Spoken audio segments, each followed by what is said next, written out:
ఏమైంది సుబ్బు? టెస్ట్ చేసావా? ఇప్పుడే టెస్ట్ చేసిన అర్జున్. ఒక 10 minutesలో రిజల్ట్స్ వస్తాయి. వచ్చినాక నేనే కాల్ చేస్తాను నీకు. అరే ఇంకెంతసేపు సుబ్బు? ఇంకో గంటలో ప్రెజెంటేషన్ స్టార్ట్ అవుతుంది. నీకు నా టెన్షన్ అర్థం కావట్లేదా? ఎందుకు అరుస్తున్నావు అర్జున్? టెన్షన్ ఉంటే నీకేనా, నాకు లేదా? సరే సుబ్బు, రిజల్ట్ వచ్చాక కాల్ చేయి. అర్జున్, రిజల్ట్ ఒకవేళ పాజిటివ్ వచ్చి నేను ప్రెగ్నెంట్ అని తెలిస్తే మా ఇంట్లో నన్ను చంపేస్తారు అర్జున్.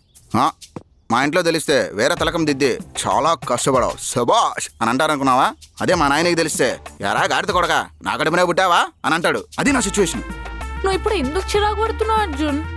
అలా కాదు బేబీ, నీకు మాత్రమే టెన్షన్ ఉంటుందా? నాకుండదా చెప్పు? ఒక్కవేళ కిట్లో కన్నా పాజిటివ్ వస్తే దాని గురించి రాత్రంతా ఆలోచించి ఒక డెసిషన్ తీసుకున్నా సుబ్బు. ఏంటది? కూతురు పుడితే జాహ్నవి అని, కొడుకు పుడితే జాన్సీనా అని పేర్లు ఆలోచించా. అర్జున్, ఏంటి ఇది కూడా నచ్చలేదా?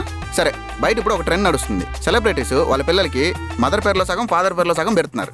అర్జున్ నా ఒక్కడి పేరు పెడితే ఏం బాగుంటుంది? ఇద్దరు పేర్లు పెట్టాలి, అర్జున్ సుబ్బు. అబ్బు ఎలా ఉందో చెప్పు. వేస్ట్ కాడు. ఏంటి పేర్లు నచ్చలేదా దీనికి? బానే ఉన్నాయి కదా.